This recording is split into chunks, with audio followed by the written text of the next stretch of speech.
qısa, aydın və tam izah istəyirsənsə, bu video tam sənlikdir. Güvən nəşriyyatı 11-ci siniflər üçün buraxılış sınağının qrammatika suallarının B variantı, tam izah bu videoda. İndi isə gəlin suallarımızın izahını birgə baxaq. 31-ci sual. Abrinət əyninə biçmə frazeoloji birləşməsinin qarşılığı işlənmiş cümləni müəyyən edin.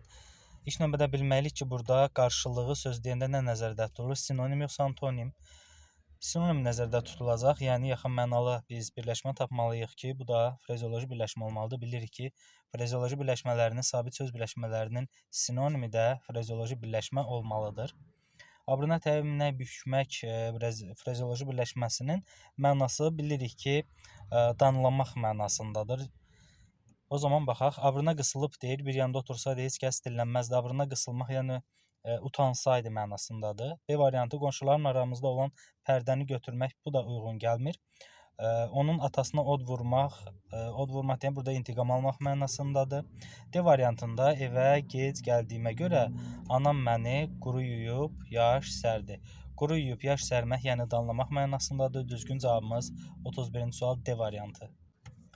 32-ci sual. Hansı cümlələrdə bir-birinin qarşılığı kimi işləndə bilən sözlərimiz var? Bir-birinin qarşılığı ilə yenə bizə sinonim lazımdır təbii ki və eyni nitq hissəsi olmasına mütləq diqqət yetirməliyik. İxtisas seçimindən əvvəl götür-qoy elədim. Çox güman ki, götür-qoy elədim hissəsini diqqət yetirəcəyik biz. Bununla bağlı digər variantlarda bizə uyğun gələn qarşılıq yoxdur. İkinci, bu günə qədər Babəkin ağciyərliyinin fərqində olmamışdım. Ağciyərlik qorxaqlıq mənasındadır.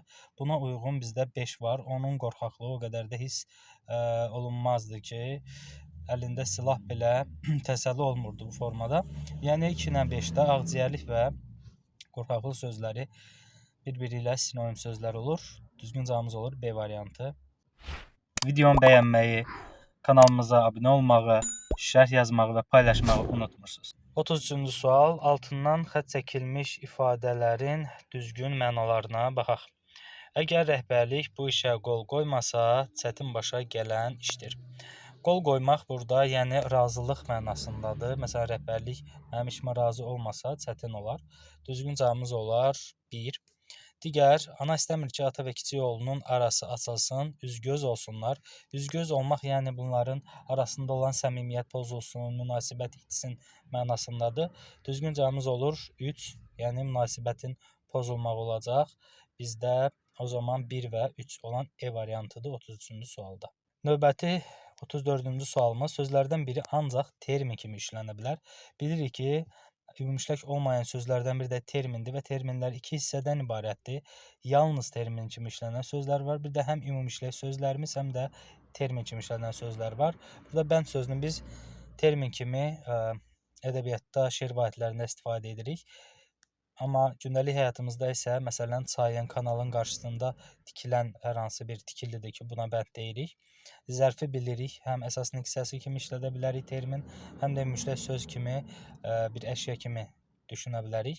Güc, insanın gücü mənasında olacaq ümumiləşək söz, amma biz fizikada onu biz güc termin kimi işlədə bilərik. Enerji sözünü də eynən fizikada termin kimi işlədə bilərik.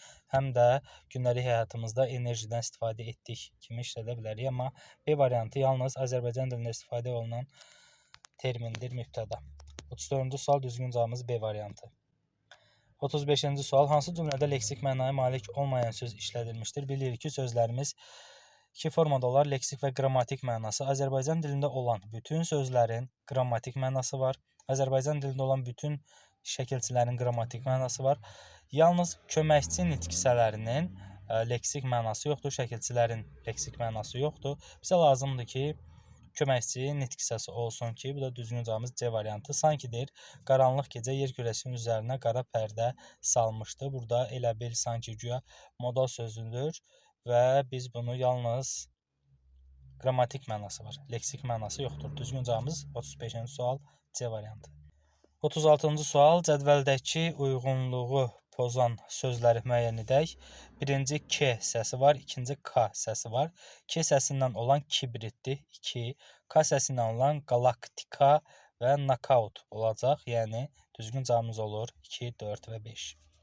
Sonra tədarik otağı birləşməsindəki birinci sözün fonetik təhlilinə baxacağıq. Bu cür birləşmə və ya bizə cümlə verirsə, mütləq və mütləq k-dı, qı-dı bitən sözlərdə özündən sonra gələn sözə mütləq biz baxmalıyıq. Ona görə tədarik otağını biz bura yazacağıq.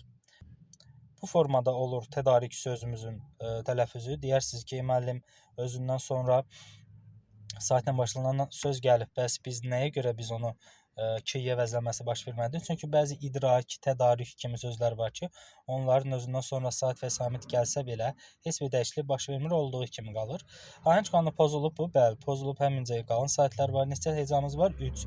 A, Ü. 3 saat varsa 3 hecası var. Həm qapalı, həm açıq suallar, deməli, üzr istəyirəm. Saitimiz varmı? Var. Ü qapalıdır, A açıq saatlərimizdir. 2 kar, 2 cingiltili samit var. Bəli, D və R səslərimiz cingiltili, digərləri isə kar samitlərdir. Deyək ki, kar samit cingiltili samit kimi tələffüz olunur. Xeyr, belə bir şey yoxdur. Çünki tədarik sözü olduğu kimi tələffüz edilir. 37-ci sualda düzgün cavabımız olur D variantı. Keçək 38-ci sualımıza. Cədvəldəki sözlərlə bağlı uyğun fikirləri müəyyən edin. Ürək açıqlığı və təmizlik sözlərdir ki, bunları mən yazım bura. Düzgün tələffüzünü yazacağıq.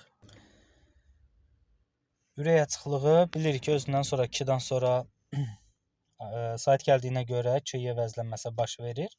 Bir yalnız dəyişən samitimiz var. Üzr istəyirəm, samitimiz var. Təmizlik sözündə isə 2 l d ilə əvəz olunur.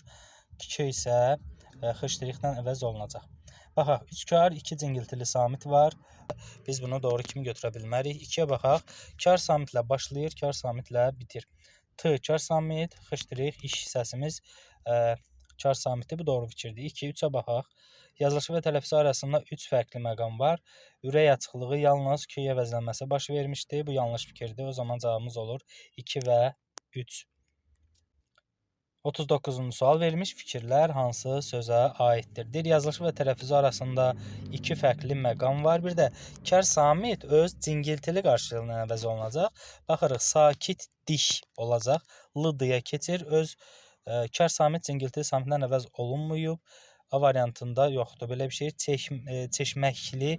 Burada da eyni qaydada düzgün cavabımız olur C variantı. Həftəlik olur. T-dıya keçir. T kar samitdir. D ilə əvəz olunur və yazışı və deyilişi arasında 2 fərqli məqam var. T-dıya, k isə x-ə, yəni iş səsinə çevrilir. 39-cu sual düzgün cavabımız olur C variantı. 40-cı sual tələffüzü düzgün göstərilməyən söz istəyir bizdən. Elə cavabımız olur A variantı. Tədqiqat sözünün yazışı və tələffüzü arasında heç bir fərq yoxdur. Ona görə bu tədqiqat formasında olmalıydı. Düzgün cavabımız olur A variantı. Videomu bəyənməyi, kanalımıza abunə olmağı, şərh yazmağı və paylaşmağı unutmursunuz.